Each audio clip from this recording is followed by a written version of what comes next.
Bonjour Jules. Bonjour Philomé. Nous commençons votre revue de presse par le principal sujet du moment, les élections législatives anticipées déclenchées par Emmanuel Macron. On commence par cet accord trouvé à gauche en vue de ces élections.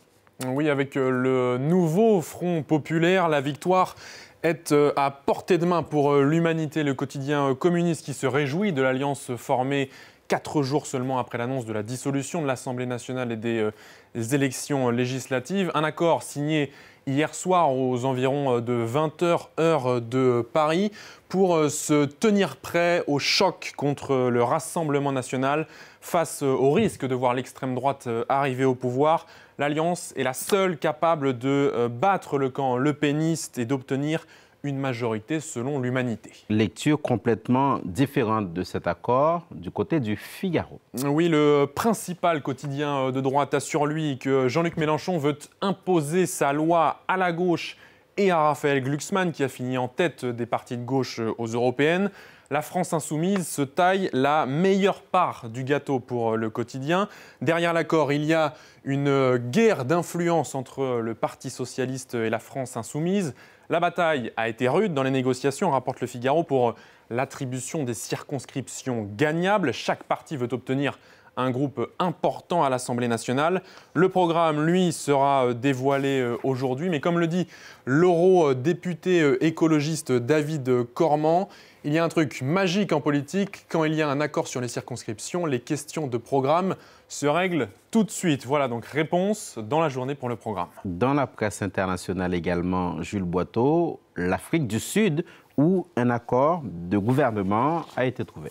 Oui, c'est à la une de Sowetan, le deuxième quotidien du pays. Nous sommes à l'aube d'un gouvernement d'union nationale. C'est le secrétaire général de l'ANC, le principal parti sud-africain, qui a été privé de majorité absolue lors des dernières élections fin mai, qui a annoncé cet accord. Un accord pour faire avancer l'Afrique du Sud, dit-on dans les pages intérieures du journal. La coalition doit graviter autour du centre. Elle doit inclure l'Alliance démocratique, le parti de centre-droit qui est arrivé en deuxième position aux élections, ainsi que plusieurs autres formations plus petites. Reste que les détails de cet accord ne peuvent encore être annoncés selon la BBC. L'ANC et l'Alliance démocratique se sont mis d'accord pour travailler ensemble, mais il reste beaucoup de travail sur la façon dont les deux partis qui ont bataillé pendant les élections législatives vont tenter de coopérer dans les mois à venir, assure le média britannique. Et pour ce qui était du sport, il est beaucoup question des JO, bien entendu, mais il y a cette compétition qu'on pourrait avoir tendance à oublier, qui démarre aujourd'hui. Jules Boiteau, l'Euro 2024 de football. Oui, on a tout pour être Euro, titre le journal 20 minutes avec un mois de compétition qui débute donc aujourd'hui. C'est l'Europe pour tous, pour l'équipe en une avec... Vous le reconnaissez, Kylian Mbappé, Cristiano Ronaldo, 39 ans, est toujours là. Harry Kane, Toni Kroos ou encore Kevin De Bruyne. L'Euro qui démarre ce soir, Allemagne-Écosse à Munich et qui paraît plus ouvert que jamais. Full continental de prétendants à la victoire pour l'équipe. Même si l'équipe de France fait peur à presque tout le monde, beaucoup de nations peuvent l'emporter selon le quotidien français. Les Italiens, eux, champions d'Europe en titre, remettent leur titre en jeu.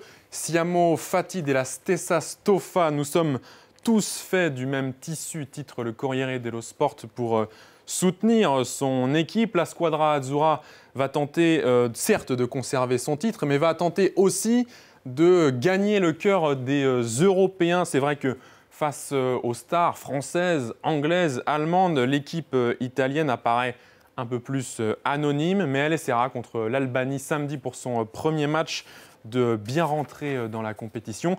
Et puis enfin, le Figaro Sport titre lui aussi sur l'Euro avec un entretien du sélectionneur Didier Deschamps. Avec ce titre, vous le voyez, vous pouvez dire que je suis une pipe, ce n'est pas un problème. Deschamps qui répond aux critiques, notamment sur le style de jeu de l'équipe de France.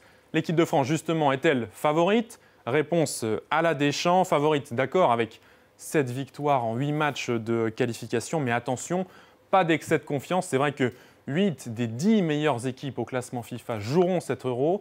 c'est dire la densité de talent sur le terrain pour ce championnat d'Europe. Merci beaucoup, Jules Boiteau, pour ce tour d'horizon complet de la presse nationale et internationale.